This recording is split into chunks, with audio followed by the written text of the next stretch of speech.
This Torah class is brought to you by TorahAnytime.com.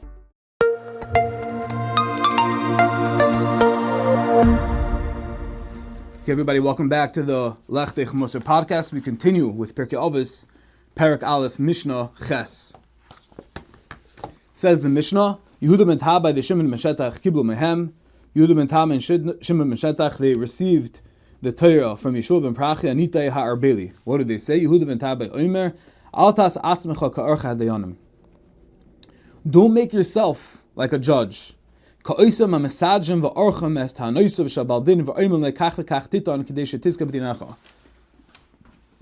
really two aspects. Don't put yourself in a placement, in a place of judgment. Don't be the dayan, and also don't present. There's something called a tayin these days, and the Mishnah is saying don't be in that position. It's not a great position to be in. Why? Because it can get sticky, misunderstood, misconstrued. People are going to also talk about you. They're going to say that you're biased. They're going to say that you went against them, and it's just not. It's not. There's a place for this, and there's a whole Shulchan Aruch about this, about Tayanim and Dayanim. But it's a tough spot to be in, and the Mishnah is telling us, Al tas atzmecha ka'archa Dayanim. So don't put yourself in that situation. So the question is, what's the takeaway message for us that are not in a position of dayanis, in a position of judgment, if we're not an aspiring tayin?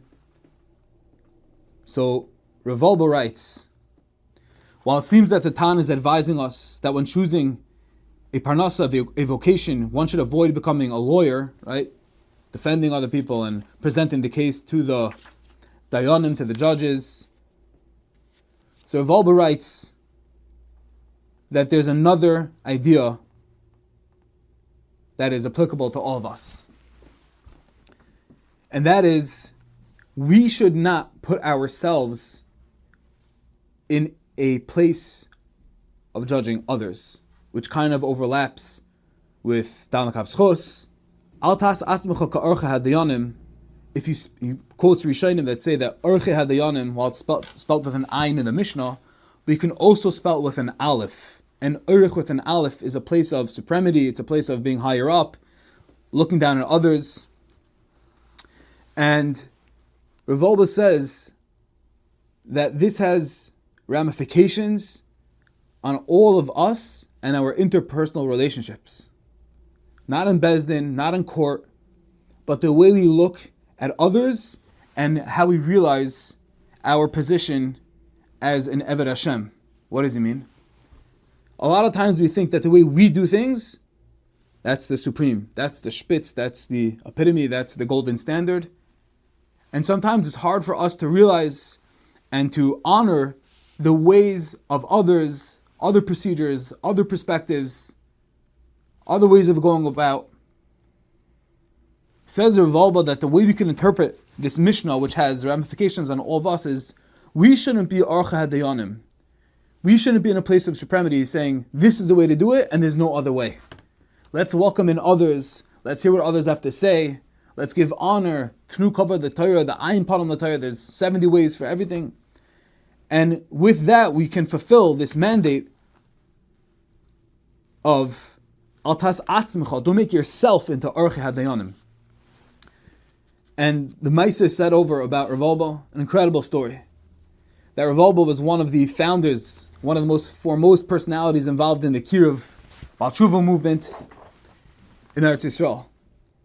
And he was about to open up a yeshiva for Baal Tshuva. And he invested time and raised money towards this goal. And at one point, a Talmid Chacham approached Rav Wolbe. And he mentioned to him that he also desired to open up a yeshiva for Baalei Tshuva. What did Rav Wolbe do? After all of the money and the time and efforts that he invested to create his own yeshiva for Baalei Tshuva, Rav Wolbe enthusiastically gave over all of those funds that were raised for his own to this Talmud of his, towards his yeshiva for Baalei Tshuva.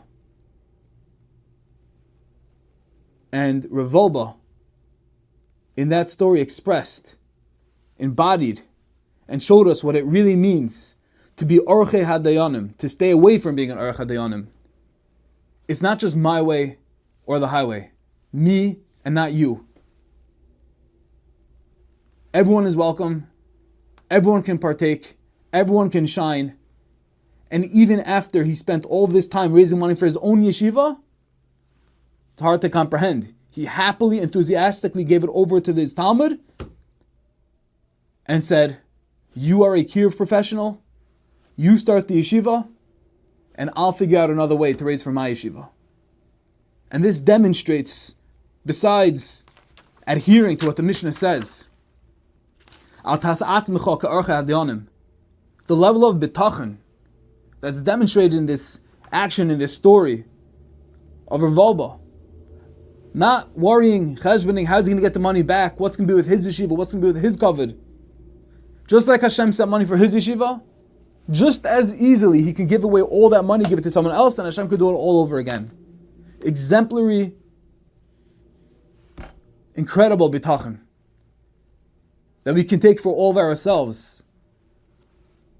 We all can find places to be the Orchei Hadayanim, the supreme place, and judge others and say this is the way to do it and not like yours. But no, make room for others, allow other people to shine too, and be a Baal Bitachon. When we raise money, when we do things, when we have ideas, don't be afraid to share, to give, to allow others, to invite other perspectives. Because it's all the Eibishter, we're all pawns. We're all little pieces on the chessboard. And if Hashem can create one yeshiva, He can create another yeshiva, and 10 yeshivas, and 10 businesses, and 10 companies, whatever. There's no shortage. The Eibishter is the Kol Yachol. And when we internalize that and realize that, then we could come to this level of realizing that it's not so crazy. He gave all the money away that he invested, that he put in his efforts to someone else, because he realized Hashem could do it all over again. It's not hard for Hashem to copy and paste, to duplicate, to multiply, tenfold, 100-fold, because Hashem is the Kol Yachol.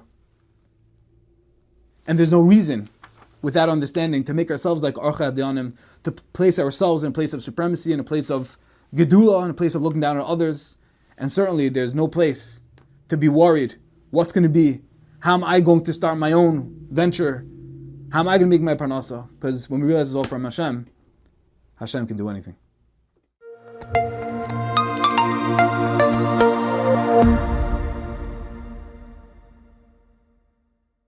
You've just experienced another Torah class brought to you by TorahAnytime.com.